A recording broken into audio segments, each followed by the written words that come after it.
तेरा मुझसे है पहले का नाता कोई, यूं ही नहीं दिल भाता कोई। Oh wait wait wait wait, this is not a music class. Welcome class 11 to नाते रिश्ते की क्लास, यानी कि relations and functions, class 11 chapter number 2। आज के लेक्चर में हम देखने वाले हैं कि फंक्शंस का रिलेशंस के साथ क्या रिलेशन है, कौन कौन से डिफरेंट टाइप के फंक्शन एग्जिस्ट करते हैं और क्या हम फंक्शंस के ऊपर कोई ऑपरेशन अप्लाई कर सकते हैं, यानी एडिशन, सब्ट्रैक्शन, मल्टीप्लिकेशन, डिवीजन कर सकते हैं क्या। चलिए देखते हैं इन सारे टॉपिक्स का बेसिक से इजीएस्ट एक्सप्लेनेशन की हर एक बच्चे को कॉन्सेप्ट बहुत अच्छे से समझ में आ जाएगा। सॉल्व करेंगे ढेर सारे NCERT example and NCERT exercise के क्वेश्चन, ताकि आपकी प्रैक्टिस भी हो जाए साथ साथ में और सारे डाउट्स भी छू अंदर हो जाए। So are you guys ready? Let's start the video without wasting any time. So guys, lecture 2 में हम कौन कौन से टॉपिक्स कवर करेंगे?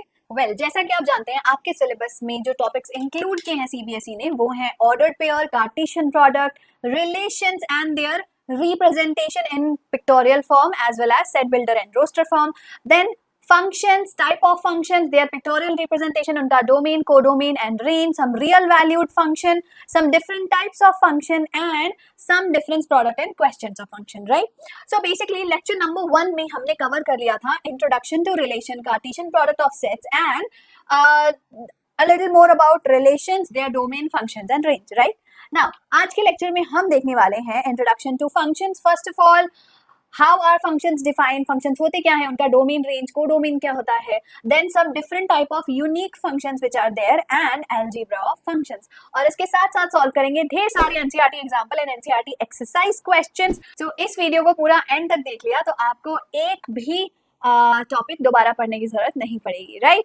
तो let's start with what are functions, है ना। सबसे पहले समझते हैं कि फंक्शंस होते क्या है ना बच्चों। ये देखते हैं कि फंक्शंस होते क्या है, ठीक है। Functions are nothing but some special type of relations। किस टाइप के relations? सपोज कर लीजिए हमारे पास दो सेट है, सेट A में हमारे पास एलिमेंट है A1 A2 A3, set B में एलिमेंट्स है B1 B2।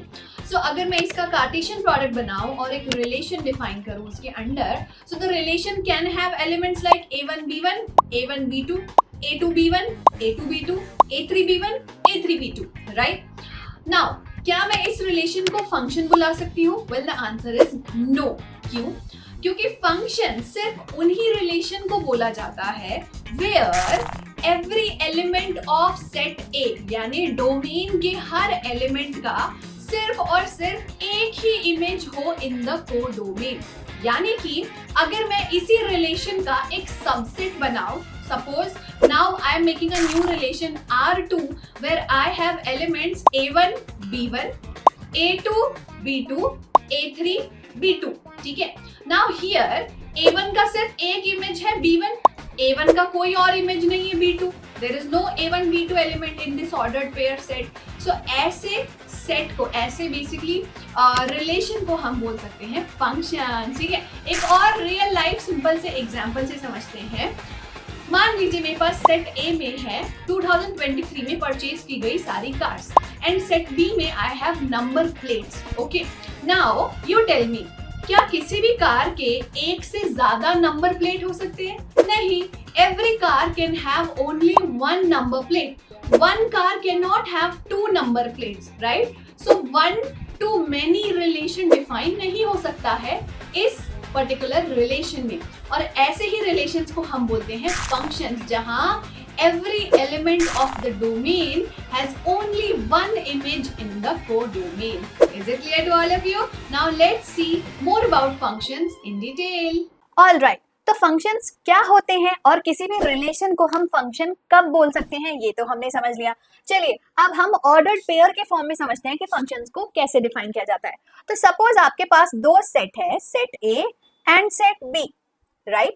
और आपने एक फंक्शन डिफाइन किया है from set A to set B। That means set A हो गया आपका डोमेन और सेट B हो गया आपका codomain, right? Now what is a function? It is nothing but a relation between set A and set B such that no two distinct ordered pair in the function have same first element। For example, अगर यहाँ पे मेरे पास set है 1 2 3 elements के साथ, then I have a set here A B C D। One is is having an image A, 2 is having an image B and 3 is having an image C. तो यहाँ पे मेरे जो ऑर्डर्ड पेयर बनेंगे, जो मेरा सेट बनेगा ordered pair का, वो क्या बनेगा? तो हमारा रिलेशन जो है वो फॉर्म होगा 1A, right, 2B and 3C.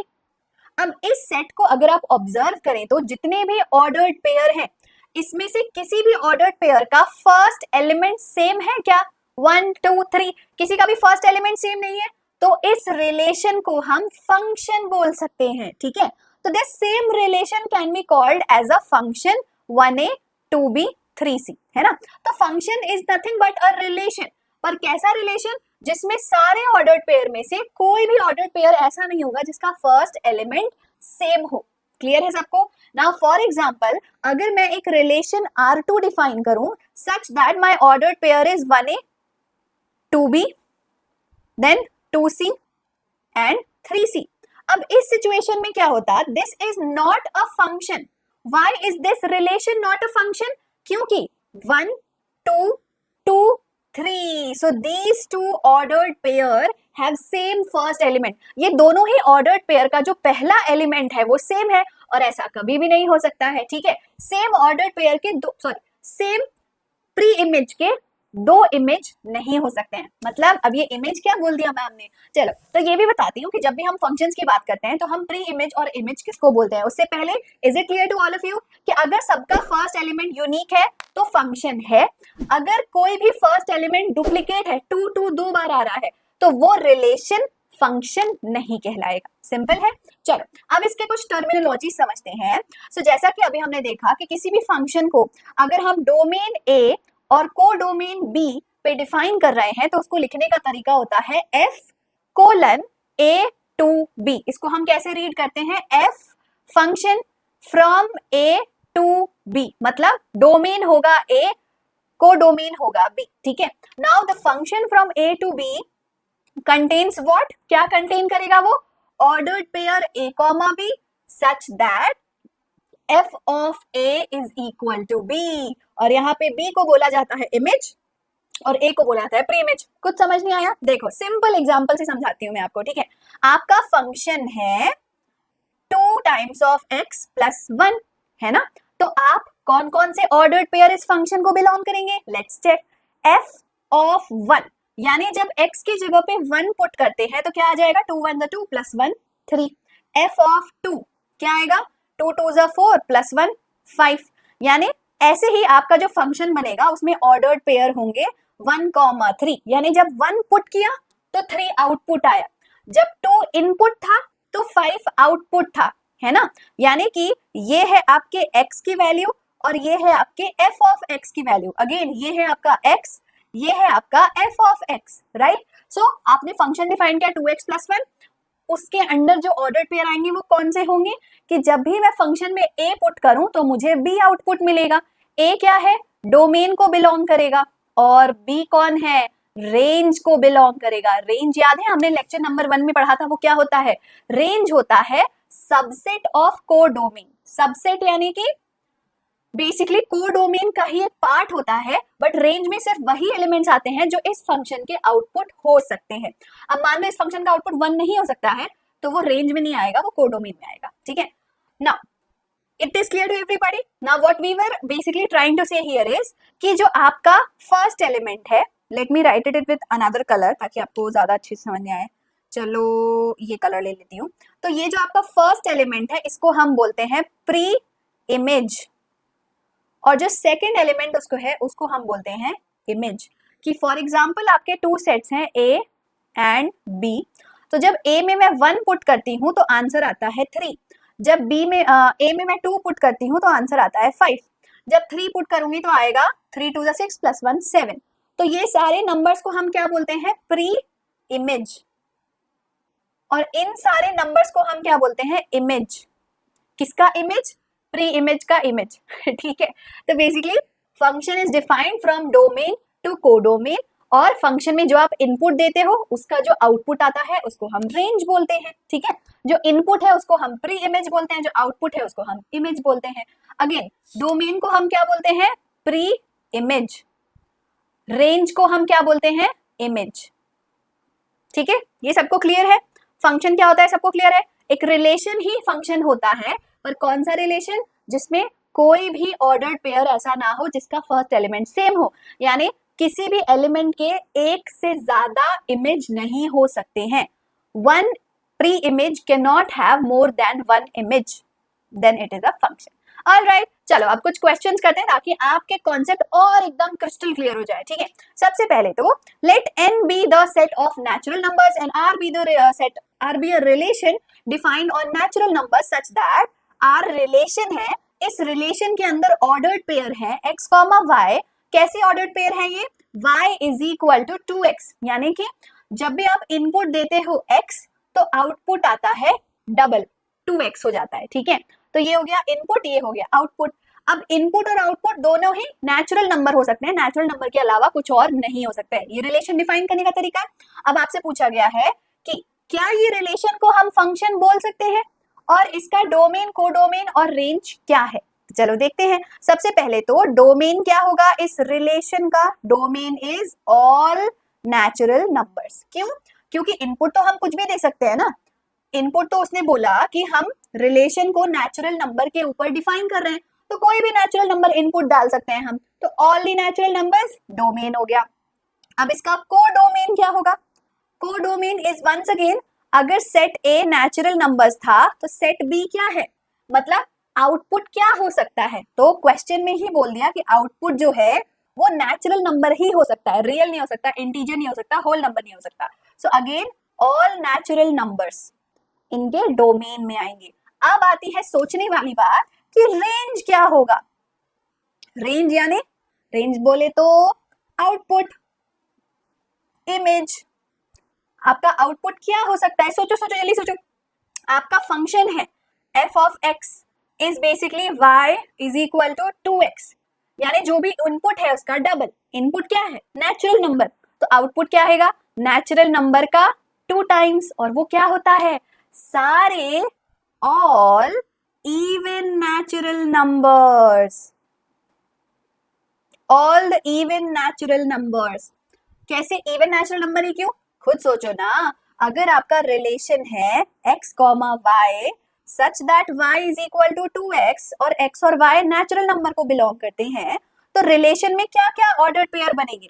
जब आप रिलेशन में 1 इनपुट दोगे तो 1 2 2 है ना, 2 2 4, 3 2 6, देन 4 2 8, 5 2 10 एंड सो ऑन. जितने नेचुरल नंबर डालोगे सबका डबल मिलेगा. तो अब बताओ आउटपुट में क्या है? 2 4 6 8 10, ये सब क्या है? Even natural number. कभी भी आउटपुट ऑड नेचुरल नंबर नहीं हो सकता, क्योंकि किसी भी नंबर का अगर आप डबल निकालोगे तो कभी भी ऑड नहीं हो सकता. ऐसा नहीं होगा कि किसी नेचुरल नंबर का 2 टाइम्स करने से आपको ऑड नंबर मिल जाए, ऐसा कभी नहीं होता है ना. चलो आखिरी में सवाल ये पूछ रहा है, क्या ये रिलेशन फंक्शन कहला सकता है? वेल, जितने भी ऑर्डर्ड पेयर हमने देखे सब में हमने ये ऑब्जर्व किया कि अगर हम सिर्फ नेचुरल नंबर की बात कर रहे हैं तो हर नेचुरल नंबर का डबल डिफरेंट होता है ना. यानी हर प्री इमेज का इमेज यूनिक होगा, हर इमेज का प्री इमेज यूनिक होगा, है ना. तो बेसिकली 1 का डबल 2 होता है, 2 का डबल 4 होगा, 3 का डबल 6 होगा. क्या ऐसा पॉसिबल है कि हम 3 का 2 टाइम्स 8 लिख दें? Not possible. यानी कभी भी ऐसा नहीं होगा कि सेम इमेज आपको मिल रहे हैं. क्या कभी ऐसा पॉसिबल है कि 3 का या so I think this example itself explains कि ऐसा कोई भी एलिमेंट आपको नहीं दिख रहा है जिसका ट्वाइस जो है वो डिफरेंट हो सकता है कि 3 2 6 भी हो गया, 3 2 8 भी हो गया. ऐसा तो कभी नहीं होगा. तो yes, this function, this relation is a function. तो हमारा आंसर हुआ yes, R is a function. Because बहुत सारे तरीके लिखने के. पहला तरीका, because no no no no first elements, no first elements of ordered pair are same. किसी भी ऑर्डर्ड पेयर का फर्स्ट एलिमेंट सेम नहीं है तो वो फंक्शन ही होगा, है ना. किसी भी इमेज का प्री इमेज सेम नहीं है तो इट्स अ फंक्शन. इसको आप एक तरीके से और लिख सकते हो कि रिलेशन जो है वो फंक्शन कहलाएगा. क्यों कहलाएगा? Because no two pre image have same image, है ना, और no image two image have same pre image. ऐसा कोई भी इमेज नहीं है जिसका प्री इमेज सेम हो। ऐसा कोई भी नंबर नहीं है जिसका हाफ सेम आए कि 8/2 किया तो भी 4 आ गया, 6/2 किया तो भी 4 आया, ऐसा नहीं होगा, है ना। तो बेसिकली कोई भी ऑर्डर्ड पेयर का फर्स्ट एलिमेंट सेम नहीं आएगा, तो ये फंक्शन है, ठीक है।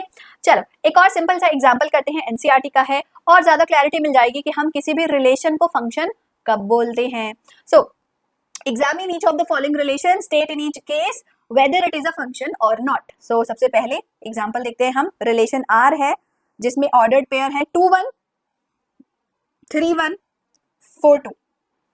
आपको सिर्फ और सिर्फ इतना चेक करना है, 2 3 4, क्या ये तीनों नंबर डिफरेंट है? डिफरेंट है। किसी का भी फर्स्ट एलिमेंट सेम नहीं है?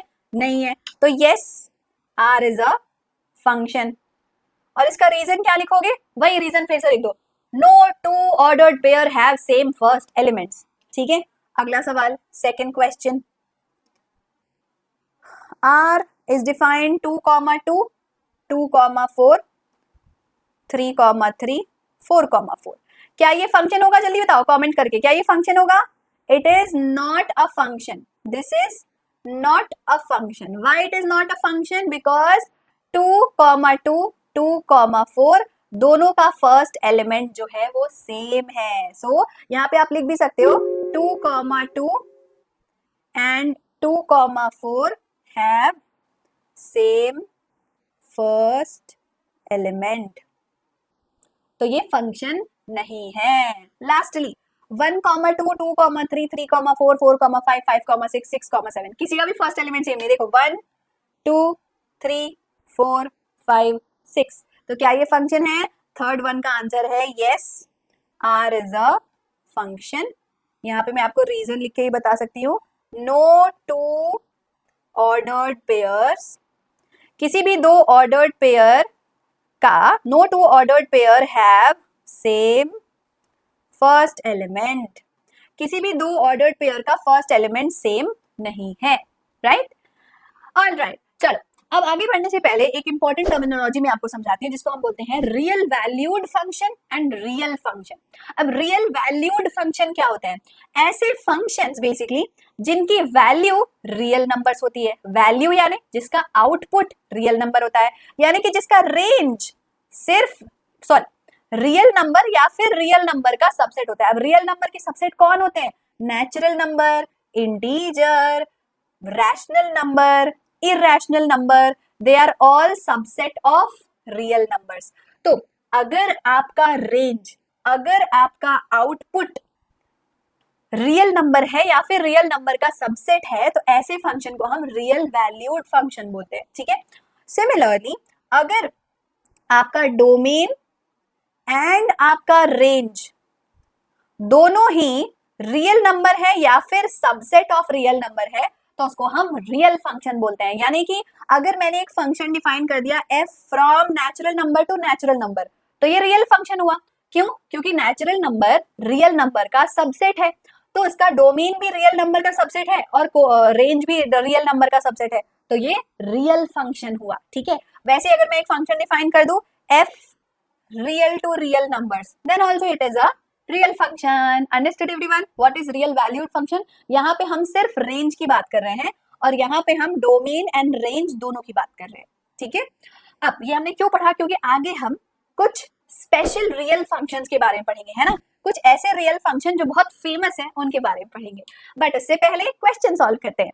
Late n be the set of natural numbers defined as a real valued function। f defined from natural number to natural number। Function की वैल्यू है 2 times of x plus 1। Using the definition complete the table below. वाह क्या हलवा question है। आपको x का value दिया है, y का वैल्यू पूछ रहा है। y कौन है? y is nothing but f of x, यानी कि 2 times of x plus 1। So output क्या होगा? सिंपल, f of 1 होगा 2 times of 1 plus 1, यानी 2 1 2 plus 1 3। f of 2 क्या होगा? 2 2 4 plus 1 5। f of 3 होगा 3 2 6 plus 1 7। f of 4 क्या होगा? 4 2 8 plus 1 9। f of 5 is 5 2 10 plus 1 11। सारे ऑड नंबर्स आ रहे हैं ना।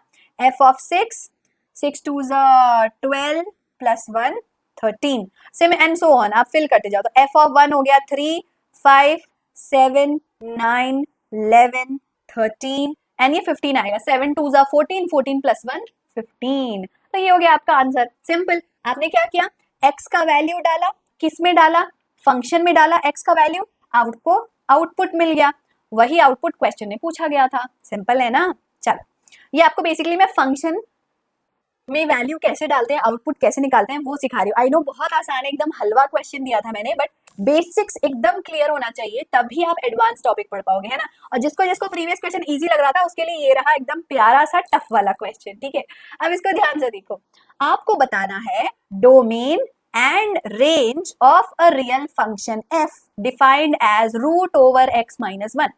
एक फंक्शन है जिसमें रूट ओवर x माइनस 1 निकालना है। पूछ रहा है इसका डोमेन क्या हो सकता है, इसका रेंज क्या हो सकता है अगर ये रियल फंक्शन है तो।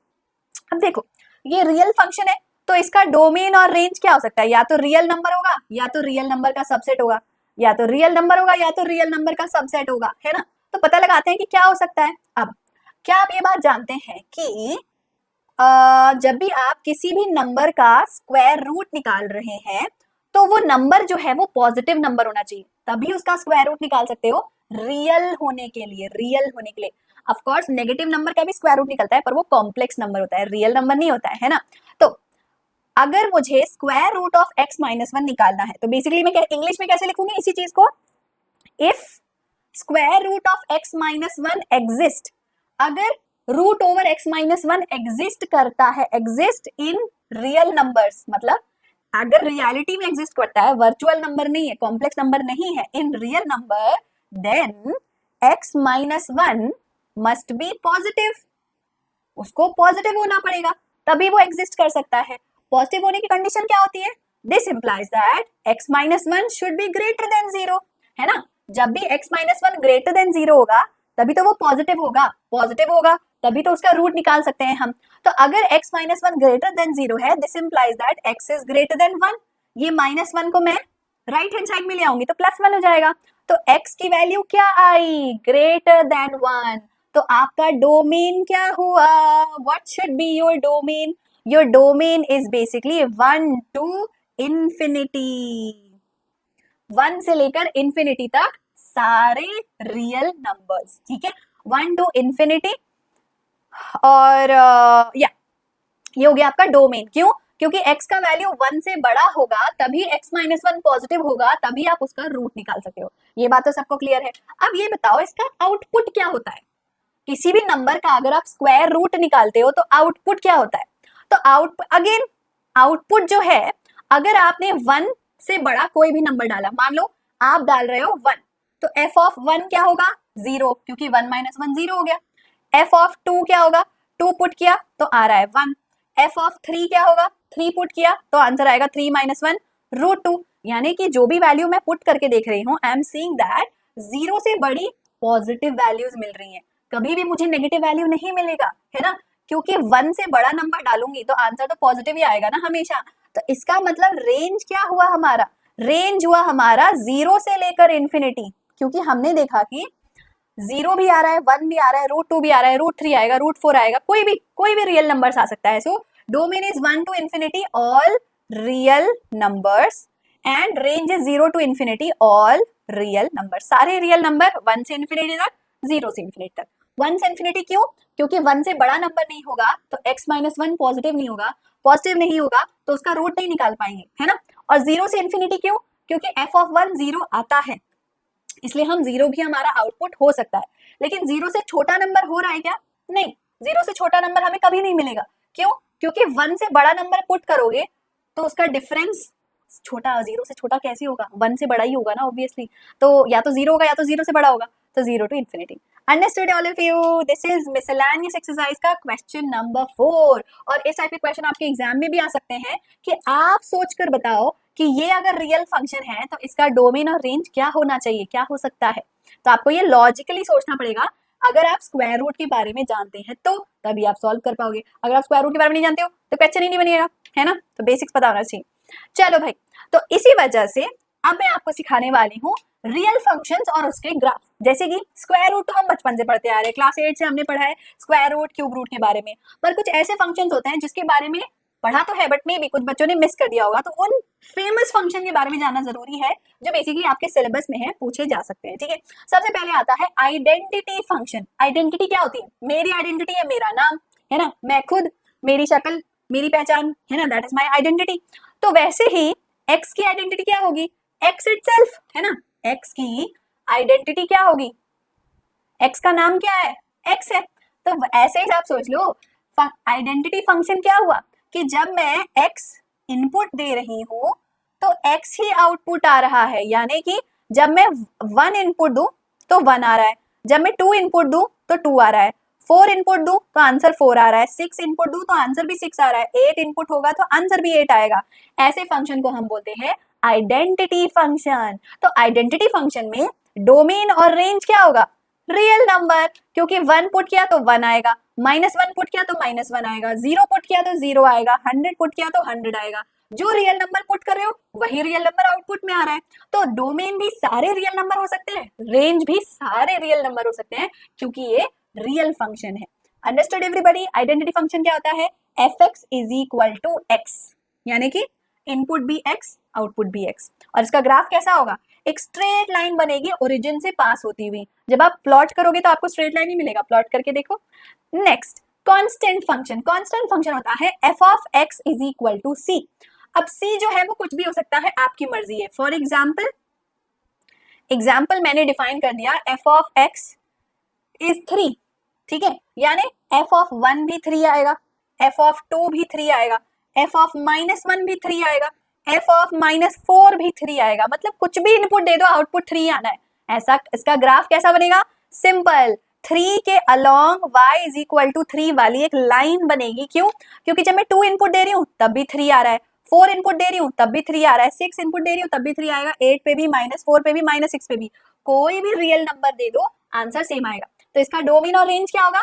डोमेन तो होगा रियल नंबर, क्योंकि इनपुट तो मैं कोई भी नंबर दे सकती हूँ, पर आउटपुट क्या आएगा? हमेशा वही नंबर आएगा जो आपका फंक्शन है। यानी अगर 3 है, अगर आपके c का वैल्यू 3 है तो हमेशा रेंज में सिर्फ 3 होगा, 3 के अलावा कुछ नहीं होगा, है ना। तो range is always the constant, apart from that nothing, क्योंकि आउटपुट में सिर्फ कांस्टेंट ही वही नंबर आ सकता है और कुछ आ ही नहीं सकता। क्लियर है सबको? What is constant function? Next, polynomial function. अब पॉलिनोमियल फंक्शन बेसिकली उसको समझने के लिए समझते हैं पॉलिनोमियल क्या होता है। पॉलिनोमियल होता है अलजेब्राइक एक्सप्रेशन, जैसे x to the power 4 - 2x² + 3। अब ये अलजेब्राइक एक्सप्रेशन है, लेकिन जितने भी वेरिएबल्स हैं सबका पावर नॉन नेगेटिव इंटीजर होना चाहिए, यानी variable power can be what? 0 हो सकता है, या फिर पॉजिटिव इंटीजर। नॉन नेगेटिव मतलब नेगेटिव नहीं होना चाहिए, तो 0 नेगेटिव नहीं होता, पॉजिटिव इंटीजर नेगेटिव नहीं होते, और इंटीजर ही होना चाहिए। फ्रैक्शन नहीं हो सकता, रैशनल नंबर नहीं हो सकता, डेसिमल नहीं हो सकता। तो ये क्या हुआ? पॉलिनोमियल। ऑलराइट, सो पॉलिनोमियल कौन नहीं होगा? जैसे पावर अगर नेगेटिव है, पावर अगर फ्रैक्शन है, पावर अगर डेसिमल है, तो वो पॉलिनोमियल नहीं होता है बेसिकली, ठीक है। अब इसका ग्राफ कैसा होता है? Graph is a parabola depending upon your function, जो भी आपका फंक्शन है। Alright, now let's do a question from NCERT. Draw the graph of the function where function जो है वो डिफाइंड है real number to real number defined by fx is equal to x cube. यानी cube function का graph कैसा बनता है? Well, ये जानने के लिए सबसे पहले आपको ग्राफ प्लॉट करना है। ग्राफ प्लॉट करने के लिए कोऑर्डिनेट्स चाहिए होते हैं, तो चलो कोऑर्डिनेट्स निकालते हैं। जब मेरे x की वैल्यू है 1 तो मेरा आउटपुट क्या आएगा? 1 क्यूब, यानी कि 1। जब मेरा फंक्शन है 0 तो आउटपुट आएगा 0 cube 0। When my function is 2, so my output is 2 cube यानी कि 8. Then f of 3 is 3 cube यानी 3 3 9, 9 3 are 27. Similarly, if you have let's say f of -2 का क्यूब -8. Similarly, -3 का क्यूब -27. f of -1 is -1. अब इतने points हमारे लिए काफी हैं ग्राफ प्लॉट करने के लिए, ठीक है। तो सबसे पहले हम क्या करेंगे? हम बनाएंगे x axis. Sorry about my straight line which is not so straight, let me try it once again, little better. Alright, so let's draw the graph like this. अब हमें कोऑर्डिनेट्स क्या क्या मिले? 0, 0। सबसे पहले तो पॉइंट्स प्लॉट कर लेते हैं, ठीक है। 1 2, this is 0, 3, 4, -1, -2, -3, -4, and so on. This is again -1, -2, -3, -4, and so on, and we have -1, -2, oh, -1 nahi, +1, 1, 2, 3, 4, 5, and so on. अब अगर हम ग्राफ प्लॉट करेंगे अपना, तो we have oh, we don't have 8 here now. That will be an issue. So we have to plot the graph in a little more detail. चलो दोबारा try करते हैं. थोड़ा सा लंबा ग्राफ बनाना पड़ेगा हमें, है ना? Do we have? Oh, we don't have space. Let's try here.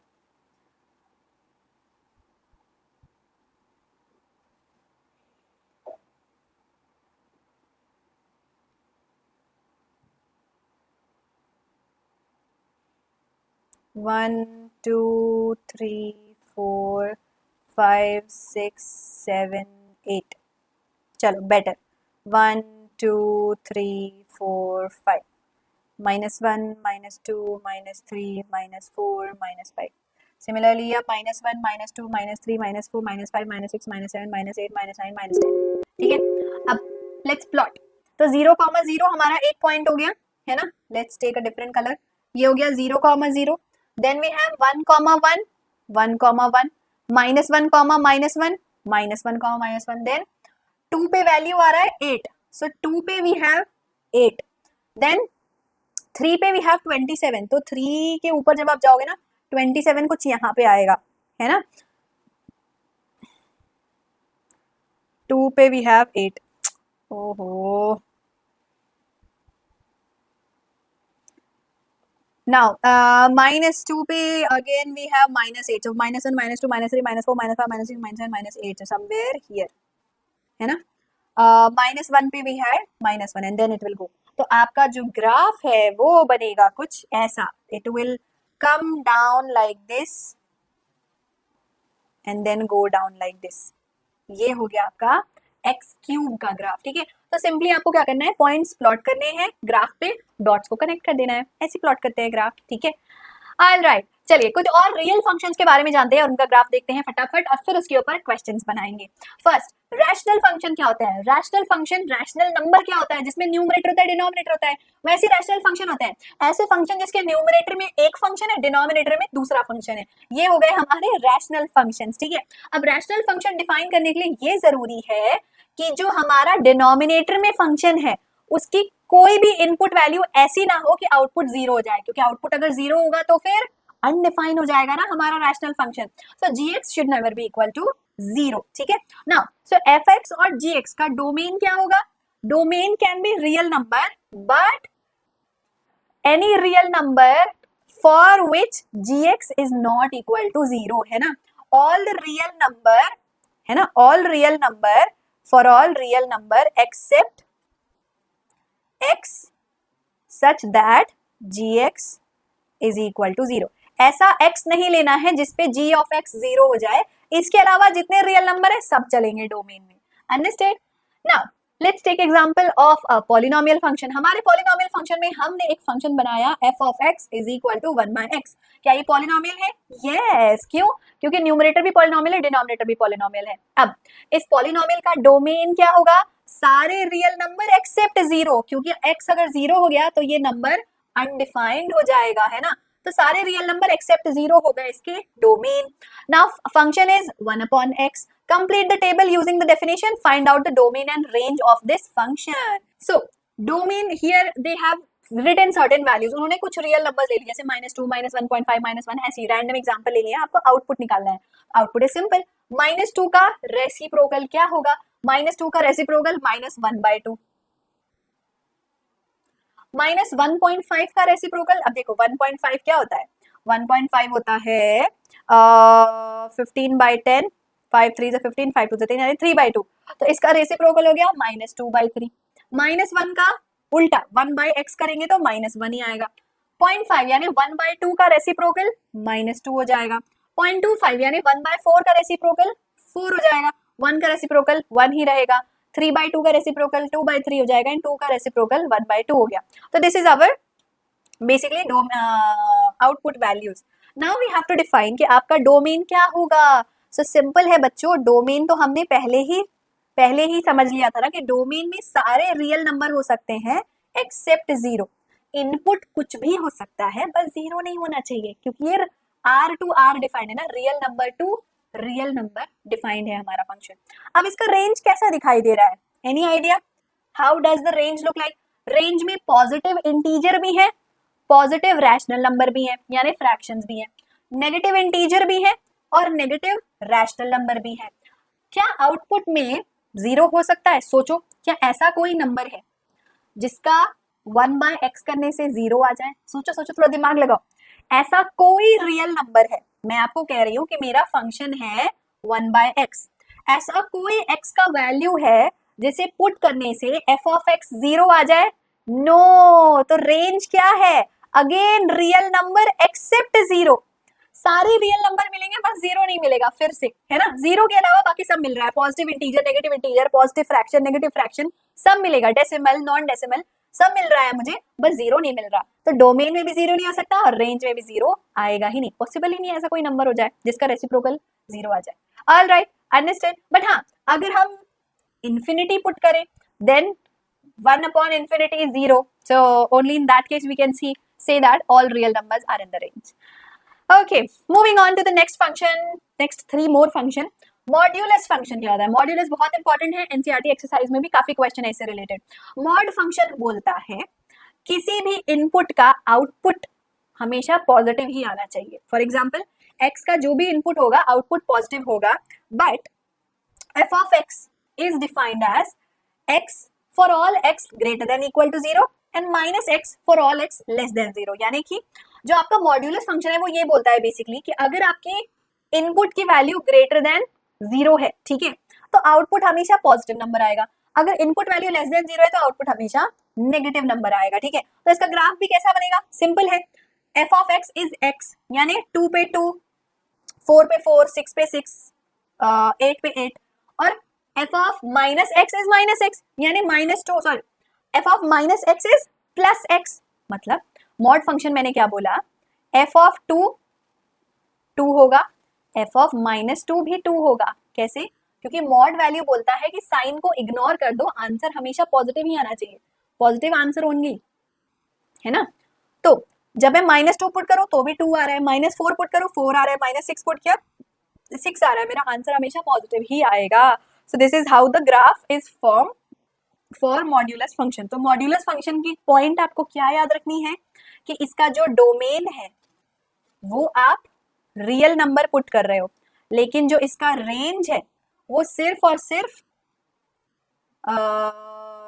Will be real number but अब ग्रेटर देन 0 और पॉजिटिव रियल नंबर्स, है ना। तो इसको हम ऐसे भी लिख सकते हैं कि इसका जो रेंज होगा will be all the positive real number and 0, सारे पॉजिटिव रियल नंबर एंड 0 भी हो सकता है चलेगा, बस नेगेटिव नहीं हो सकता। x का वैल्यू 0 हो सकता है, देखो यहाँ इक्वल टू 0 लिखा है ना, पर नेगेटिव आउटपुट कभी नहीं आएगा। क्लियर है सबको? मॉड्यूलस फंक्शन क्या होता है? Next, signum function. Signum function बहुत इंटरेस्टिंग फंक्शन है, ये बोलता है कि जब भी x का वैल्यू ग्रेटर देन 0 है तो आंसर 1 ही आएगा, यानी f of 1 1, f of 2 1, f of 3 1। और जब भी x का वैल्यू 0 है तो आंसर 0 आएगा, जब भी x का वैल्यू लेस देन 0 है तो -1 आएगा, यानी f of -1 is -1, f of -2 -1, f of -3 -1, यानी या तो 1 1 1 आएगा, या तो -1 -1 -1 आएगा, या तो 0 आएगा, ठीक है। तो इसका डोमेन क्या हुआ? सारे रियल नंबर, पर आउटपुट क्या हुआ? सिर्फ 3 नंबर, या तो -1 आएगा, या तो 0 आएगा, या तो 1 आएगा, ठीक है। तो जब भी मैं पॉजिटिव x इनपुट दूंगी तो आंसर जो है 1 आ रहा है, जब भी मैं नेगेटिव x का इनपुट दूंगी तो आंसर जो है वो -1 आ रहा है और 0 पे 0 आ रहा है। तो इसका ग्राफ जो है ऐसा बनता है, इसको हम सिग्नम फंक्शन बोलते हैं। इसके ऊपर भी एनसीईआरटी एक्सरसाइज में क्वेश्चन है, सॉल्व करेंगे। Next is greatest integer function. Well, ये काफी इंटरेस्टिंग फंक्शन है और लास्ट फंक्शन है आपका, ठीक है। ये फंक्शन कहता है कि कोई भी वैल्यू आप उठा लो, ठीक है, चाहे वो decimal value, fractional value, integer value है, बट जब आउटपुट, जब आप उसको फंक्शन में डालोगे, ग्रेटेस्ट इंटीजर फंक्शन में डालोगे, तो आउटपुट क्या आएगा पता है? आउटपुट हमेशा इंटीजर आएगा। कैसे और कौन सा इंटीजर? वेल, अगर आप पुट कर रहे हैं, मान लीजिए कोई decimal number, let's say we are putting 4.5, तो 4.5 से छोटा कौन सा इंटीजर होता है? 4, सो आपका आंसर आ जाएगा 4। वैसे अगर आप पुट कर रहे हो 1 तो आंसर आएगा 1, क्योंकि 1 तो ऑलरेडी इंटीजर है। अगर आप पुट कर रहे हैं -1.5, तो अब ध्यान से सोचो, -1.5 से छोटा इंटीजर कौन है? लेस देन दैट इज -2, सो -2 आ जाएगा। सो ग्रेटेस्ट इंटीजर फंक्शन का नाम तो होता है ग्रेटेस्ट इंटीजर, बट आंसर आता है lower integer basically. So it is denoted like this, and basically it is used to convert any kind of number. So it will be having a domain of real numbers, but the codomain, the output, the range will only be integers. ठीक है, तो इसका range क्या हो जाएगा बच्चों? range हो जाएगा only integer. So even if you look at the graph between 1 to 2, whatever values you have, you'll always get 1 as your smallest integer as your output answer. You'll not get 2 as your output answer. ठीक है, तो जो भी number आप ले रहे हैं उससे छोटा इंटीजर आपका आउटपुट होगा। Clear to everybody? चलो भाई, अब एक क्वेश्चन सॉल्व करते हैं। जैसा कि मैंने अभी बताया, क्वेश्चन पूछेगा जो कि मिसलेनियस एक्सरसाइज क्वेश्चन नंबर 5 में ही पूछा है। ये कौन सा फंक्शन है जो ऐसे स्टैंडिंग डैश करके बनाते हैं? इसको कौन सा फंक्शन बोलते हैं? Modulus function. देखो यहाँ पे नाम नहीं लिखा है। अगर आपने मॉड्यूलस फंक्शन की शक्ल नहीं जानते हो तो आपको तो पता ही नहीं चलेगा इस फंक्शन का मतलब क्या है, मुझे करना क्या है। मॉड्यूलस फंक्शन की शक्ल ऐसी दिखती है, दो स्टैंडिंग लाइंस के बीच में कुछ भी लिखा होगा, x होगा, x-1 होगा, x² होगा, कुछ भी होगा, बट उसको हम बोलते हैं मॉड्यूलस फंक्शन। ठीक है, अब मॉड्यूलस फंक्शन में मैंने आपको क्या बताया था, याद करो जल्दी से। मॉड्यूलस फंक्शन जब भी हम डिफाइन कर रहे हैं तो इसका डोमेन क्या हो सकता है? So domain of this function can be any real number, any real number. Why? क्योंकि ये कोई स्क्वायर रूट नहीं है, कोई क्यूब रूट नहीं है, है ना। तो बेसिकली इसमें इनपुट जो है उसमें कोई रेस्ट्रिक्शन नहीं होता है। इनपुट ये नहीं बोलता कि तुमको ग्रेटर देन 0 लेना है, लेस देन 0 लेना है, इक्वल टू 0 लेना है, कोई रेस्ट्रिक्शन नहीं होता, जो लेना है ले लो। आउटपुट में रेस्ट्रिक्शन होता है, रेंज के ऊपर सारी कहानी होती है। क्या कहानी होती है? अब रेंज जो होगा, सोचो क्या होगा। पहली बात तो ये मॉड्यूलस फंक्शन है, मॉड्यूलस फंक्शन का आउटपुट क्या होता है? ओनली पॉजिटिव नंबर्स और 0। तो इसका आउटपुट क्या होगा? पॉजिटिव रियल नंबर्स और 0। या तो पॉजिटिव रियल नंबर होगा या तो 0 होगा, नेगेटिव रियल नंबर नहीं हो सकता है, नेगेटिव रियल नंबर नहीं हो सकता है। क्लियर है सबको? सो इस फंक्शन का डोमेन क्या हुआ? Any real number. मुझे कैसे पता? क्योंकि मुझे पता है ये मॉड्यूलस फंक्शन है, वैसे ही आपको भी पता होना चाहिए, अभी पढ़ाया था। पीछे जाओ पीछे जाओ पीछे जाओ। मॉड फंक्शन, अरे कहाँ गया? या मॉड फंक्शन क्या बताया था? डोमेन क्या होगा? कुछ भी हो सकता है, रियल नंबर। आउटपुट क्या होगा? सिर्फ पॉजिटिव रियल नंबर या फिर 0, नेगेटिव रियल नंबर कभी नहीं आ सकता। सिंपल। और मॉड्यूलस फंक्शन में हमेशा ऐसा होगा। मॉड्यूलस फंक्शन आप किसी का भी निकालो, x-1 का निकालो, x+2 का निकालो, किसी का भी निकालो, आंसर जो है वो पॉजिटिव रियल नंबर या फिर 0 ही आएगा, है ना। So that's your answer. इस टाइप का क्वेश्चन आपके एग्जाम में आएगा। चलो भाई, अगला है is the given relation of functions. अब बहुत देर से मैं आपको क्वेश्चन दे रही हूँ, सॉल्यूशन भी दे रही हूँ। अब एक काम करो, आप इस क्वेश्चन का आंसर कमेंट करके मुझे बताओ, ठीक है। This is your homework question, so comment the answer in the chat box down below and tell me, क्या इस रिलेशन को हम फंक्शन बोल सकते हैं? Yes, no, can not say, insufficient data, tell me. Alright, so that was all about the different types of function we have. अभी तक हमने क्या देखा? फंक्शन क्या होते हैं, फंक्शन का डोमेन, रेंज और कोडोमेन क्या होता है। फिर हमने देखा रियल फंक्शन क्या होते हैं, और फिर हमने कुछ फेमस, ऐसे फेमस फंक्शन जिसकी शक्ल ही काफी है उनको पहचानने के लिए, उनका नाम भी नहीं लिया जाता है। मॉड्यूलस फंक्शन नाम से नहीं बोला जाता है, बस दो डंडी लगा के बोल देंगे ये फंक्शन है, बताओ इसका डोमेन रेंज क्या है।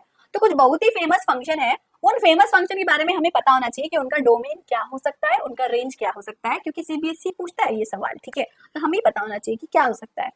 Now next is algebra of real function. This is the last topic of this chapter. बहुत सिंपल है, कतई सिंपल है, ध्यान से सुनिए क्या बोलता है। अलजेब्रा मतलब ऑपरेशंस, मैथमेटिकल ऑपरेशंस। कौन से operation? Addition, subtraction, multiplication, division, ठीक है। तो वैसे ही जैसे हम नंबर्स के ऊपर ऑपरेशन अप्लाई करते हैं, क्या हम फंक्शन के ऊपर भी कर सकते हैं? बिल्कुल कर सकते हैं। तो अगर हमारे पास दो फंक्शन है, function f defined from x to r, function g defined from x to r, such that x is a subset of r, यानी domain is a subset of codomain. हम ऐसे ही फंक्शंस की बात करेंगे, वरना नहीं करेंगे, ठीक है।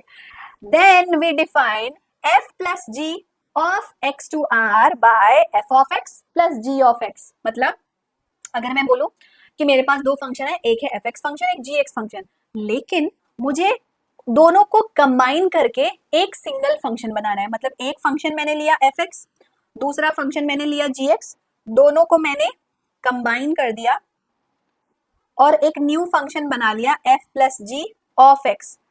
तो पहले मैं क्या कर रही थी, दो अलग जगह इनपुट डाल रही थी, एक इनपुट यहां डाल रही थी, एक इनपुट यहां डाल रही थी, पर अब मुझे सिर्फ एक ही बार इनपुट डालना है एक ही फंक्शन में, लेकिन वो फंक्शन कैसा हो, इन दोनों फंक्शन का एडिशन हो। तो क्या ये पॉसिबल है? हाँ, ये पॉसिबल है। और सिंपली आपको क्या करना है, दोनों फंक्शंस को ऐड करके लिख देना है। कैसे? एग्जाम्पल से समझते हैं।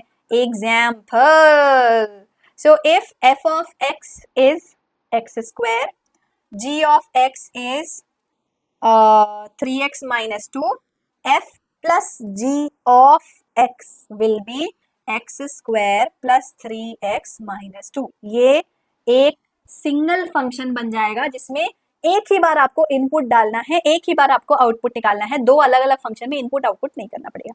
क्लियर है सबको? सिंपल है। Similarly subtraction of two real function from one another is defined as, अगर एक फंक्शन है x to r, g is defined as x to r, then f minus g of such from x to r will be fx minus gx। Similar example, अगर fx है 3x cube, gx है 2x square, so f minus g of x will be 3x cube minus 2x square। Nothing, कुछ नहीं करना है, direct subtract करके लिख दो, कुछ नहीं करना है। Multiplication bye a scalar, scalar का मतलब कांस्टेंट नंबर से अगर आप मल्टीप्लाई कर रहे हो तो क्या होगा, कुछ नहीं होगा, सेम काम होगा, ठीक है। मतलब अगर मैं ये बोल रही हूँ आपको कि मेरे पास एक फंक्शन है 2x प्लस 1, बट मुझे एक फंक्शन चाहिए which is basically 3 times of function f on x, तो मैं क्या करूंगी, it is nothing but 3 times of f of x, है ना। तो डायरेक्टली जो आपका फंक्शन है उसी को 3 से मल्टीप्लाई कर दो। तो फंक्शन क्या था, 2x प्लस 1, उसको 3 से मल्टीप्लाई कर दो, तो 3 2 जा 6x, 3 1 जा 3, तो ये आ गया आपका 3f of x, 6x plus 3। यानी स्केलर यानी नंबर को मल्टीप्लाई करना है तो हर टर्म के साथ उस नंबर को मल्टीप्लाई कर दो। वैसे ही अगर दो रियल फंक्शन का प्रोडक्ट निकालना है, मल्टीप्लाई करना है, तो फंक्शन को भी आप मल्टीप्लाई कर सकते हैं, कोई प्रॉब्लम नहीं है। Now how do you do that? So suppose you have a function fx is x, gx is 3x minus 2, so f into g of x will be fx into gx, यानी x into 3x minus 2, x into x 3x square, x into 2 minus 2x, ये हो गया f into g of x, 3x square minus 2x, ठीक है। Lastly, now this is important, question of two functions क्या होगा। अगर मेरे पास दो फंक्शन है और मुझे निकालना है f upon g of x, तो आप बोलोगे मैम सिंपल तो है, fx अपॉन gx कर देंगे। यस, fx अपॉन gx भी करेंगे, बट यहाँ पे एक बट लग जाता है, provided gx is not equal to 0 for all x belonging to the domain function. यानी पहले तो gx जो था उसका डोमेन था x के अंदर जितने एलिमेंट है, पर जैसे ही उसको आपने क्वेश्चन फंक्शन में बदल दिया ना, अब उसका डोमेन बदल जाएगा।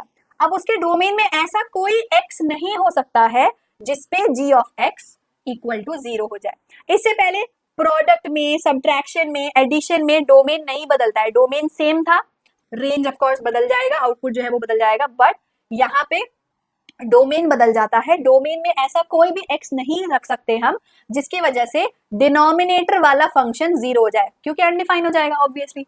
चलो भाई, अब एक क्वेश्चन लगाते हैं फटाफट से, एनसीईआरटी एग्जाम्पल 16 करते हैं और इस टॉपिक को खत्म करते हैं। f of x x square है, g of x 2x plus 1 है, ये दोनों रियल फंक्शन है। Find the value of f plus g of x। f plus g of x क्या होगा, f of x plus ji of X, add किया X square plus 2x plus 1, यही तो answer है। इसको और इसको ऐड कर दिया, आ गया answer. Similarly f minus g of x, f of x minus g of x will be x square minus 2x plus 1. So this will be x square minus 2x minus 1. याद रखना, ये पता नहीं हम बचपन से ये गलती क्यों करते हैं कि हम ब्रैकेट नहीं लगाते हैं माइनस साइन के बाद, और फिर इस वजह से हम क्या लिखते हैं पता है, यहाँ पे हम लिखते हैं x square minus 2x plus 1, ये हमारा आंसर हो जाता। पर ये आंसर गलत होता, मिस्टेक पॉइंट नोट कर लीजिए इसको, कि ब्रैकेट लगाना बहुत जरूरी होता है जब भी आप सब्ट्रैक्शन कर रहे हैं तो, क्योंकि सारे टर्म्स का साइन चेंज होता है। ठीक है, next f into g of x क्या होगा, simple, x square into 2x plus 1, so this will be 2x cube plus x square. X square को पहले इससे मल्टीप्लाई किया फिर इससे मल्टीप्लाई किया, तो ये आ गया f g of x. Last f upon g of x, this will be x square upon 2x plus 1। Simple, the answer is incomplete. यहाँ पे हाफ मार्क्स कट जाएंगे, हो सकता है 1 मार्क्स भी कट जाए। कैसे, यहाँ कॉमा लगाना है और एक बहुत इंपॉर्टेंट लाइन लिखनी है, लिख लो important point, always mention condition for gx not equal to 0, denominator not equal to 0 condition नहीं लिखा तो ये इनकम्प्लीट है। f upon g of x, x square upon 2x plus 1 होगा for x, for all x not equal to minus 1/2, क्योंकि जैसे ही minus 1/2 डाला 2 cancel, minus 1 plus 1 0, x square upon 0 हो जाएगा, अनडिफाइन हो जाएगा। तो for all x not equal to minus 1/2, this is very important, याद रखिएगा। ऑलराइट, चलिए अब आता है एक होमवर्क क्वेश्चन, फटाफट से इसका आंसर मुझे कमेंट करके बताइए in the comment section below. I will give special hearts to those students who answer it correctly. comment section में डिस्कस करेंगे किसका किसका सही आया, ठीक है। तो चलिए इसे कमेंट करके बताओ, कंजूसी मत करना और भूल मत जाना। All right, तो ये हो गए हमारे सारे topics complete for this chapter, but don't go anywhere, क्योंकि अभी तक मैंने आपको सिंपल प्रैक्टिस करवाने के लिए, कॉन्सेप्ट समझाने के लिए सिंपल क्वेश्चंस करवाए हैं। अब हम सॉल्व करने जा रहे हैं कुछ tough questions, specially from your NCERT exercise, miscellaneous exercise, जो क्वेश्चंस बेसिकली इस चैप्टर के one of hardest level question है, उससे हार्ड लेवल का नहीं पूछेगा। तो ये क्वेश्चंस की प्रैक्टिस कर लो, इस चैप्टर को अभी खत्म कर लो और प्रैक्टिस करने की जरूरत नहीं पड़ेगी, ठीक है। चलो शुरू करते हैं। Question number 1, let f be a function x comma X square upon 1 plus x square, जहां पे x रियल नंबर को बिलोंग करता है। It is a function real number to real number defined है। Determine the range of the function, domain नहीं चाहिए इनको, output चाहिए। तो आउटपुट क्या होगा सोचिए, देखो इनपुट इन्होंने बोला कोई भी रियल नंबर होगा।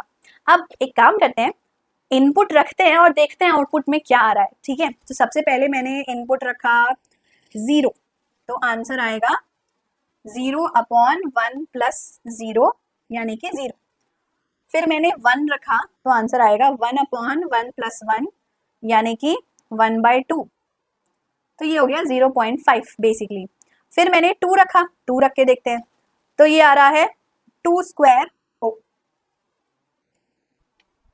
2 स्क्वायर अपॉन 1 प्लस 2 स्क्वायर, क्या होगा 2 2 ज़ा 4 और 1 प्लस 4, 4/5, 4/5 कितना होता है 0.8 समथिंग।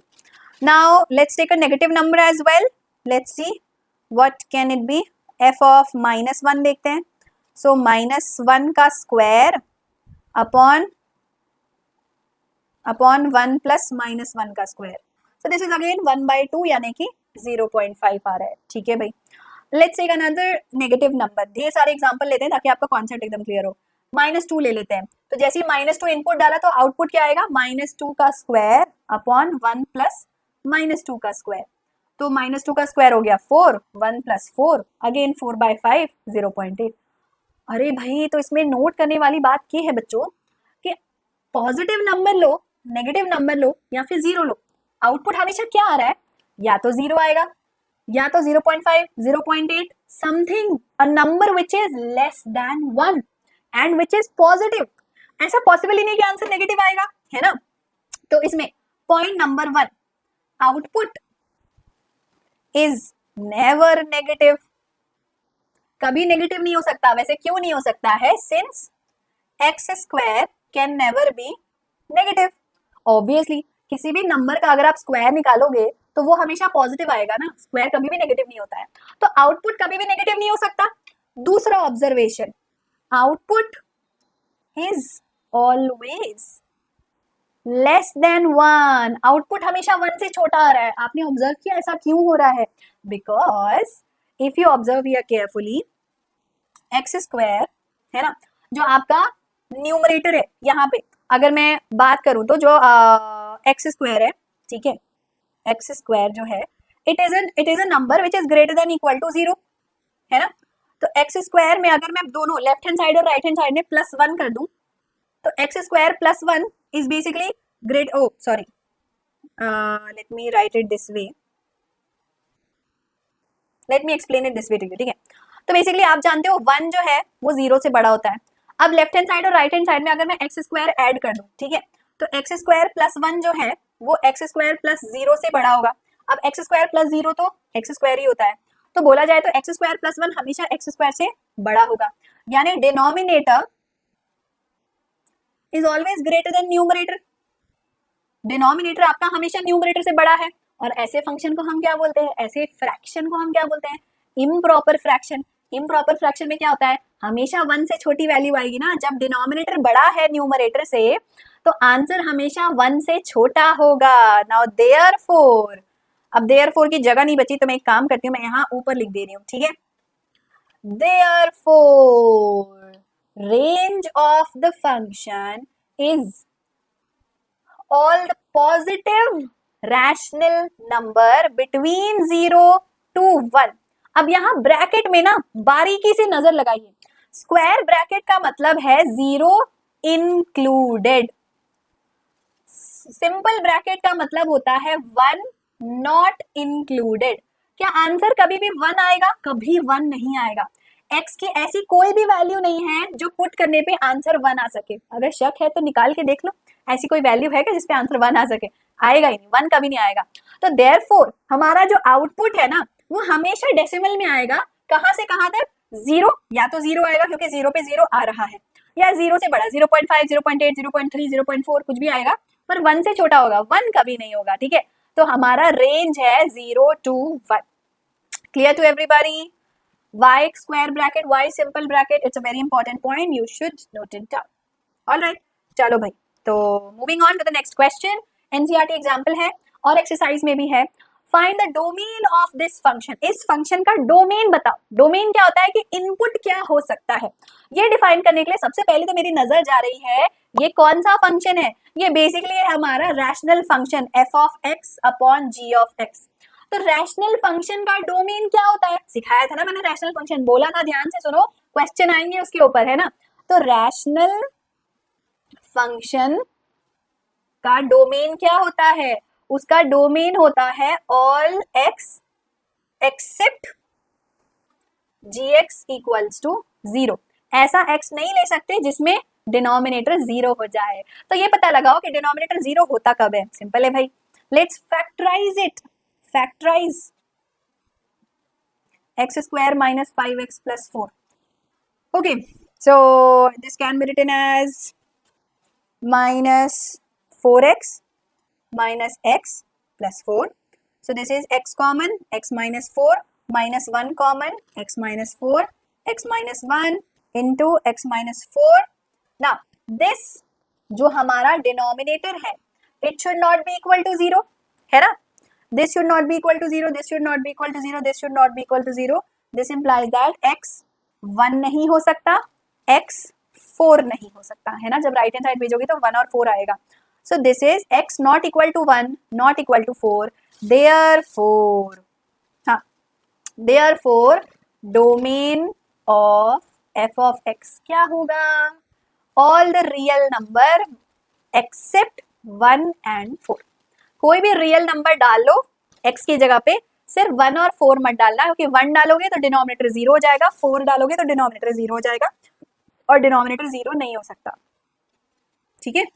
यहाँ पे लिख दो gx should not be 0, this implies that this should not be equal to 0. Clear है सबको? डिनोमिनेटर वाला फंक्शन 0 नहीं हो सकता है, तो पहले उसको फैक्टराइज करो, वो पॉइंट निकालो जिस पॉइंट पे डिनोमिनेटर 0 हो रहा है, उस पॉइंट को डोमेन से हटा दो, real number minus curly bracket 1,4, ये लिखने का तरीका होता है, ठीक है। नेक्स्ट क्वेश्चन, एनसीईआरटी एक्सरसाइज 2.3 का question number 1, I doubt that my mistake, sorry, ये this is not question number 1, this is miscellaneous exercise का क्वेश्चन नंबर, लास्ट क्वेश्चन है, क्वेश्चन 11 है या फिर 12 है, ठीक है, लास्ट क्वेश्चन है। एक सेट दिया है आपको 9, 10, 11, 12, 13, ये क्या है आपका डोमेन, ध्यान से सुनिए, ये क्या है डोमेन। अब फंक्शन जो है वो डोमेन ए पे डिफाइंड है, उसका आउटपुट नेचुरल नंबर हो सकता है सच दैट जो भी आप इनपुट डालोगे आउटपुट आएगा highest prime number of prime factor of the input. Function को पहले समझो, फंक्शन क्या कह रहा है, f of n is basically highest prime factor of the input. तो मैं सिंपल भाषा में अगर आपको समझाऊं तो आउटपुट क्या होगा, highest prime factor of input. और इनपुट क्या है, क्वेश्चन में दिया हुआ है, सारे नेचुरल नंबर नहीं है, क्वेश्चन में दिया है 9, 10, 11, 12, 13, ये दिया है। अब सबका हाईएस्ट प्राइम फैक्टर निकाल ले, चलो। सो मैं शॉर्ट फॉर्म में लिखती हूँ, हाईएस्ट प्राइम फैक्टर को मैं लिख रही हूँ HPF, ठीक है, हाईएस्ट प्राइम फैक्टर ऑफ 9। 9 का फैक्टर्स कौन कौन से होते हैं, 1, 3, 9, इसमें से हाईएस्ट प्राइम नंबर कौन सा है, 3। Similarly f of 10, highest prime factor of 10 क्या होगा, 10 के फैक्टर्स क्या क्या होते हैं, मैं यहाँ पे लिख देती हूँ, ऐसा करती हूँ ना आपके लिए, चलो। सो 9 के फैक्टर्स लिख लो, 9 के फैक्टर होते हैं 1, 3, 9, 10 के फैक्टर्स होते हैं 1, 2, 5, 10, 11 के फैक्टर होते हैं 1 and 11 क्योंकि 11 प्राइम नंबर है, 12 के फैक्टर्स होते हैं 1, 2, 3, 4, 6, 12, और 13 के फैक्टर होते हैं 1 और 13 क्योंकि वो प्राइम नंबर है। तो 10 का highest prime number, prime factor 5, then 11 का हाईएस्ट प्राइम फैक्टर 11, 12 का highest prime factor, 12 prime number नहीं होता, 6 प्राइम नंबर नहीं है, 4 प्राइम नंबर नहीं है, 3 प्राइम नंबर है, तो 3, और लास्टली f ऑफ 13 इज 13, 13 का highest prime number, prime factor 13 है। तो आउटपुट क्या हुआ, therefore range of fx is equal to no real numbers, किसी रियल नंबर की जरूरत नहीं, क्योंकि आउटपुट जो है वो कंफर्म है, क्योंकि इनपुट कंफर्म है तो आउटपुट भी कंफर्म होगा। 9 डाला तो 3 आएगा, 10 डाला तो 5 आएगा, 11 का आउटपुट 11 आएगा और 13 का आउटपुट 13 आएगा। अब देखो 12 का भी आउटपुट 3 आएगा, पर 3 तो आप ऑलरेडी एक बार इंक्लूड कर चुके हो, तो हम सेम एलिमेंट को बार बार नहीं लिखते हैं रिलेशन में, याद है ना। तो what is the range of the function, 3, 5, 11 and 13, no other prime number is in the range. Question interesting था ना। पहले आपको निकालना था कि हाईएस्ट प्राइम फैक्टर क्या होगा, किसका, इनपुट का। इनपुट कौन, डोमेन, डोमेन डिफाइंड है ना कि फंक्शन जो है वो ए से लेकर एन तक डिफाइंड है।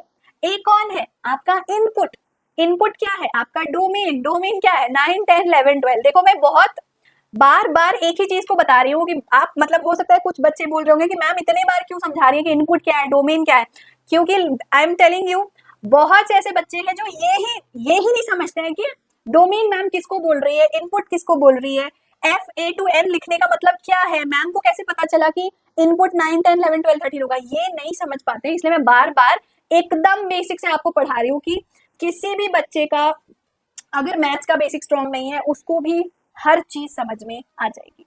Alright, so this is your answer. इसको डब्बे में डाल देते हैं ताकि कंफ्यूजन ना हो। चलो भाई अगला सवाल बहुत सिंपल है, दिखने में कॉम्प्लेक्स लग रहा है पर बहुत आसान है। मिसलेनियस एक्सरसाइज का question number 2, function fx defined है एज x स्क्वायर, तो आपको फाइंड करना है f of 1.1 minus f of 1 upon 1.1 minus 1। अब इससे बच्चे कंफ्यूज हो जाते हैं, बट ये बहुत आसान क्वेश्चन है। देखो f ऑफ 1.1 यानी फंक्शन की वैल्यू जब x का वैल्यू है 1.1, समझे, तो f ऑफ 1.1 क्या होगा, f ऑफ x यानी 1.1 का स्क्वायर। 1.1 का स्क्वायर क्या होता है, 11 का स्क्वायर होता है 121, तो 1.21 हो गया। ठीक है। नेक्स्ट एफ ऑफ 1 क्या होगा, जब आप इनपुट 1 डाल रहे हो तो आउटपुट क्या आएगा, 1 का स्क्वायर, 1 का स्क्वायर तो 1 होता है। अब यहाँ पे आप पुट कर दो, therefore f of 1.1 minus f of 1 upon 1.1 minus 1 is equal to f of 1.1 कितना है, 1.21 minus 1 upon 1.1 minus 1, this is equal to 0.21 upon 1.1 minus 1 हो गया 0.1. Now this is equal to,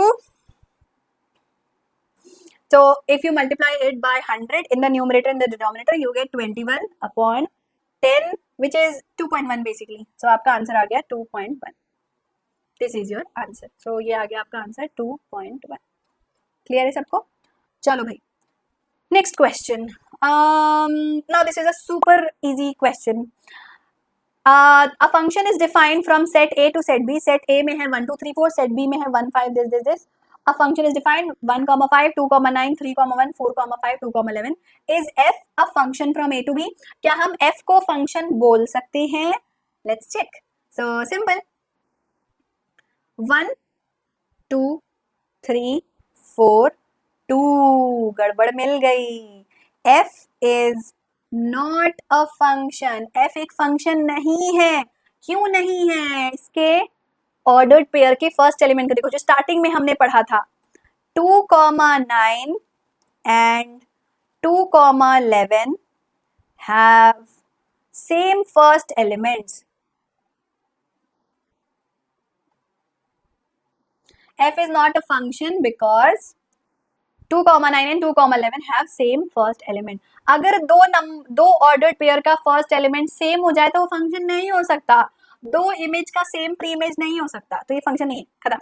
next miscellaneous exercise question number 8. Interesting question. यहाँ पे ordered pair दिए हैं, function पूछ रहा है कि फंक्शन क्या है. फंक्शन नहीं दिया है, फंक्शन के एलिमेंट्स दिए हैं और पूछ रहा है फंक्शन क्या है. तो कोई बात नहीं, एलिमेंट से फंक्शन निकालना हमें आता है.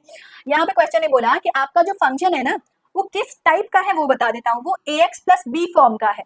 अब a कौन b कौन वो आपको फाइंड आउट करना है. लेकिन आपको ये पता है कि f ऑफ 1,1 का मतलब क्या होता है कि जब आपने 2 का इनपुट दिया तो 3 आउटपुट है ना. वैसे -1 जब इनपुट है तो -3 आउटपुट है. बस पुट कर दो फॉर्मूले में. That means f of 1 is 1 है ना. 1,1 का मतलब f of 1 is 1. That means what? a into 1 plus b is 1, यानी a plus b is 1. ठीक है भाई. Similarly 2,3 का मतलब f of 2 is 3. जब 2 इनपुट दे रही हूं तो 3 आउटपुट आ रहा है, यानी कि a into 2 plus b is 3, यानी 2a plus b is 3. अब देखो मुझे दो इक्वेशन मिल गया. अब a और b का वैल्यू निकाल लो. सिंपल. तो यहाँ पे आप लिख दो from first and second statement a plus b is 1, 2a plus b is 3. Subtract कर देंगे तो b b कैंसिल हो जाएगा. 2a minus a is a, 3 minus 1 is 2. So a का वैल्यू आ गया 2, b का वैल्यू क्या होगा यहाँ पे पुट कर दो. a is 2 ना, sorry. So 2 plus b is 1, so b is 1 minus 2, यानी कि -1. तो ये आ गया आपका answer. a is 2, b is -1. That's your answer. Clear to all of you? a is 2, b is -1. All right. Oh, यहाँ पे स्पेस था हमारे पास, बट कोई बात नहीं. चलो. Now this will be the last question for the day, I suppose. Let's do it. So ऐसा ही question आपके एनसीईआरटी एक्सरसाइज में भी है, काफी सिमिलर. तो ध्यान से सुनिए. f एक फंक्शन, बहुत इंटरेस्टिंग क्वेश्चन है. ठीक है. f एक फंक्शन डिफाइन किया गया है on the subset of q cross z, यानी इनपुट है रैशनल नंबर, आउटपुट है इंटीजर. कौन सा इंटीजर? ध्यान से देखो. इसने बोला जो भी आपका इनपुट होगा ना रैशनल नंबर के फॉर्म में होगा, यानी कि फ्रैक्शन होगा, वो न्यूमरेटर होगा, डिनोमिनेटर होगा उसका, है ना. लेकिन जो आउटपुट होगा वो इंटीजर होगा, और उस आउटपुट में क्या होगा, जो आपका न्यूमरेटर है वही आपका आउटपुट होगा. यानी f ऑफ, अगर सिंपल भाषा में बोला जाए तो f of numerator upon denominator is equal to numerator. बस कुछ ऑपरेशन नहीं अप्लाई करना है, डायरेक्ट लिख देना है. यानी कि एग्जांपल के तौर पर f ऑफ 2/3 इज 2, जो न्यूमरेटर था वही आंसर होगा। क्लियर है सबको? ये एग्जाम्पल मैंने आपको बता दिया। अब आपको प्रूफ करना है इट इज अ फंक्शन और नॉट। फंक्शन है या नहीं कैसे प्रूफ करते हैं? ये प्रूफ करना होता है कि किसी भी इमेज का सेम प्री इमेज नहीं है ना, या बेसिकली ऐसे ऐसे मल्टीपल इमेजेस नहीं है जिसका आपको सेम प्री इमेज मिल रहा हो। तो चलो देख लेते हैं। अब इसके लिए एक बढ़िया सा एग्जांपल मैं आपको बताती हूँ। अगर मैं f ऑफ 1/2 निकालूं तो 1 आएगा, और f ऑफ 2/4 निकालूं तो 2 आएगा, है ना। अब लेकिन प्रॉब्लम ये है, बट 1,2 इज इक्वल टू 2,4। 1/2 और 2/4 सेम होता है ना, हाफ और 2/4 सेम होता है ना, सेम रैशनल नंबर होता है, they are equivalent rational numbers. So 1/2 is equal to 2/4। That means this implies that for same input we have two different output। यानी 1/2 डाला तो 1 आ रहा है, 2/4 डाला तो 2 आ रहा है, लेकिन 1/2 और 2/4 तो सेम नंबर है, यानी सेम इनपुट के लिए दो अलग अलग आउटपुट आ रहे हैं। ऐसा फंक्शन में कभी नहीं आ सकता, ठीक है। So for same input we have two different output, therefore f is not a function. Same input के लिए हाँ, सेम इनपुट के लिए दो अलग आउटपुट नहीं हो सकते, वन टू मेनी नहीं हो सकता, so it's not a function. Alright guys, so that's all for today. We are coming to an end, but don't go anywhere. एक छोटा सा क्विज राउंड करते हैं और फटाफट इस पूरे चैप्टर को समराइज करते हैं फिल इन द ब्लैंक्स की हेल्प से, ठीक है। और देखते हैं कि आपको कितनी चीजें क्या क्या समझ में आई है और आप इन फिल इन द ब्लैंक्स को फिल कर पा रहे हो कि नहीं। Are you guys ready? तो चलो फटाफट से रिवाइज करते हैं। फंक्शंस क्या होते हैं, real value and real functions को, स्पेशल फंक्शन और उनके ग्राफ को, और अलजेब्रा फंक्शंस को। Ready steady go. Number 1, a function is a relation that maps each element x of a set A with only dash element y of set B। जल्दी बताओ, dash में क्या आएगा? set A with only dash of set B with only one element of set B। एक से ज्यादा element के साथ मैप नहीं कर सकता है। Clear? Next question, domain, codomain और रेंज क्या होते हैं? For a function f a to b set dash is called domain and set dash is called the codomain। अगर a to b डिफाइंड है तो सेट A को हम domain बोलते हैं और सेट B को हम कोडोमेन बोलते हैं, और जो भी हमारा इमेज आया है उसको हम रेंज बोलते हैं, यानी जैसी इनपुट डाला जो आउटपुट आया उसको हम रेंज बोलते हैं, ठीक है। नेक्स्ट, अगर मेरा सेट A है 5 6 7 8 9, सेट B है 2 3 4 5 6 7, देन कोडोमेन क्या होगा? कोडोमेन में बेसिकली सारे सेट B के एलिमेंट्स होते हैं ना, सो 2 3 4 5 6 7। डोमेन क्या होगा? सेट A के सारे एलिमेंट 5 6 7 8 9। और रेंज क्या होगा? सिर्फ वही एलिमेंट जो फंक्शन के आउटपुट है, 2 3 4 5। Clear to everybody? फंक्शन क्या होता है, डोमेन, कोडोमेन एंड रेंज क्या होता है। Now one very important thing, important formula here, okay, note down. For a function a to b, अगर number of element set A में n है और number of element set B में m है, तो नंबर ऑफ फंक्शंस डिफाइन कितने होंगे? Note करिए इस फॉर्मूले को, m to the power n। m to the power n functions form होते हैं for set A to set B। Alright, next let's do some real valued functions, domain and range. Identity function fx is equal to x, इसका domain क्या होता है? इसका domain होता है real number और रेंज भी होता है रियल नंबर, जो इनपुट दोगे वही तो आउटपुट आएगा। आइडेंटिटी फंक्शन हो गया। नेक्स्ट, मॉड्यूलस फंक्शन, जल्दी से याद करिए, मॉड्यूलस फंक्शन का डोमेन क्या होता है? इनपुट क्या डाल सकते हैं? कुछ भी डाल सकते हैं, कोई भी रियल नंबर डाल दो, पर आउटपुट क्या आएगा? सिर्फ और सिर्फ पॉजिटिव रियल नंबर या फिर जीरो, कभी भी नेगेटिव रियल नंबर आउटपुट में नहीं आता। Next, signum function, signum function define कैसा था? या तो आउटपुट आएगा 1 या तो 0 या तो -1। डोमेन क्या हुआ? Real number. लेकिन रेंज क्या होगा? ओनली -1 0 एंड 1, इसके अलावा कुछ भी नहीं। Next, greatest integer function, what can be the domain? Greatest integer function में इनपुट क्या डाल सकते हैं?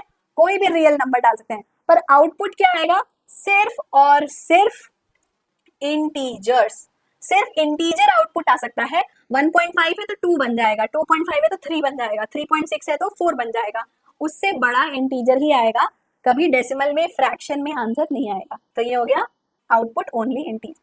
Simple. Lastly, algebra of real functions हमने पढ़ा था. F plus g of x is nothing but f of x plus g of x. F minus g of x is f of x minus g of x. F into g of x is f of x into g of x. Now, scalar number into function is nothing but जो भी number आपको multiply करना है उसको पूरे function से multiply कर दीजिए. F upon g of x is f of x divided by g of x such that, very important point, for all x where g of x is not equal to 0. सिर्फ वही x को लेना है जहां पे denominator 0 नहीं है. Right. सो या that's all for this chapter. अगर आप इस चैप्टर के रेडीमेड नोट्स चाहते हैं तो जल्दी से हमारे टेलीग्राम चैनल को ज्वाइन करिए.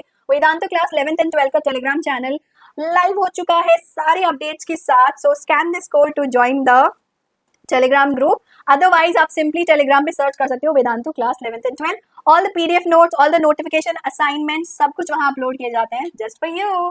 सो yeah guys, I hope you enjoy today's video. और पसंद आया तो जल्दी से लाइक करिए, इस वीडियो को शेयर करो अपने फ्रेंड्स के साथ, उनको भी बुला लो और सब्सक्राइब जरूर कर लेना, तभी तो आपको डेली नोटिफिकेशंस मिलेंगे. सो बहुत जल्द क्लास 12 के लिए भी, क्लास 11 के लिए भी आने वाले हैं बहुत सारे study tips video, time table videos, any fantastic videos that you need will be here. Lastly, don't forget to comment your homework answer and see you in the next lecture. Oh हाँ, by the way, ये था lecture number 2. तो इस video के description में, जब आप नीचे जाते हो ना वीडियो के डिस्क्रिप्शन में, वहां पे आपको असाइनमेंट लिंक मिलेगा. ऑलराइट. उस असाइनमेंट लिंक पे आप जैसे ही क्लिक करोगे पीडीएफ ओपन होगी, उसमें होंगे 10 to 15 क्वेश्चन जो आपको सॉल्व करने हैं. उस क्वेश्चन को आप जैसे ही सॉल्व कर लेते हैं ना, उसके बाद असाइनमेंट डिस्कशन का एक लाइव सेशन लूंगी मैं, जहां हम मिलकर आंसर डिस्कस करेंगे, किसने सही दिया किसने गलत दिया. ऑलराइट. तो असाइनमेंट सॉल्व जरूर कर लीजिएगा, तभी तो डिस्कस कर पाएंगे मेरे साथ. See you in the next class. Bye bye.